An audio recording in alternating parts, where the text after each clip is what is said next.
আসসালামু আলাইকুম রহমতুল্লাহি ওয়া বারাকাতুহু। প্রিয় শ্রোতাবৃন্দ, যদি কোনো ব্যক্তিকে বাধ্যগত করার ইচ্ছে থাকে তবে শরীয়ত মোতাবেক হতে হবে, যেন শরীয়তের বাইরে না হয়।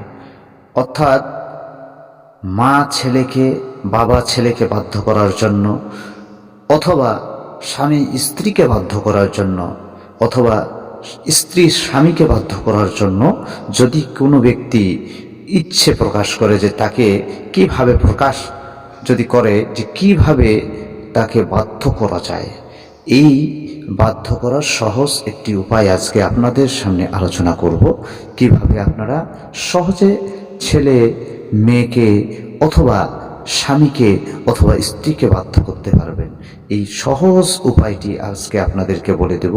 যেই দোয়াটি 9 বার মাত্র কোনো মিষ্টান দ্রব্য অর্থাৎ খাওয়ার কোনো মিষ্টি জাতীয় দ্রব্যের উপরে যদি 9 বার এই দোয়াটি পরে ফু দিয়ে তাকে খাওয়াই দিতে পারেন, দম করে দিয়ে তাকে খাওয়াই দিতে পারেন, ইনশাআল্লাহ আল্লাহ পাকের অশেষ মেহেরবানিতে, আল্লাহ পাকের গুণবাচক নামের বরকতে আপনার ছেলে, আপনার মেয়ে অথবা আপনার স্ত্রী অথবা আপনার স্বামী বাধ্যগত হয়ে যাবে, আপনার বাধ্য হবে অবশ্যই।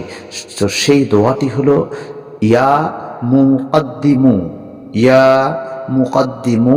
এই দোয়াটি মাত্র 9 বার পড়বেন, পরে ওই মিষ্টান দ্রব্যের উপরে দম করে দিবেন, ফু দিয়ে দিবেন, ইনশাআল্লাহ আল্লাহ পাকের দয়া মেহেরবানিতে আপনার বাধ্য হয়ে যাবে।